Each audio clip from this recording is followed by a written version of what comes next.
గమనిస్తూ ఉండాలి. అమ్మాయి కానీ అబ్బాయి కానీ పుట్టిన తర్వాత వెంటనే జాతకం చెప్పండి అంటారు. అలా పూర్వకాలంలో జాతకం వెంటనే చెప్పించేవాళ్ళు కాదు. 12 సంవత్సరముల తర్వాత జాతకం చెప్పించేవారు.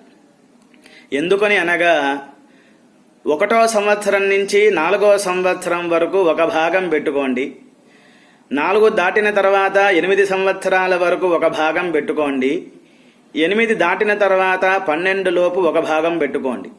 ఈ విధంగా 3 భాగాలలో తల్లిదండ్రుల యొక్క దోషముల వలన పిల్లలు అనారోగ్యంగా ఉండటం కానీ, అదేవిధంగా ఉత్సాహంగా యాక్టివ్గా లేకపోవటం కానీ జరుగుతుంది. 8 దాటిన తర్వాత 12 లోపు ఆ పిల్లవాడు ఆ అమ్మాయి పూర్వజన్మలో చేసుకున్న పాపపుణ్యాలను బట్టి ఉంటుందన్నమాట.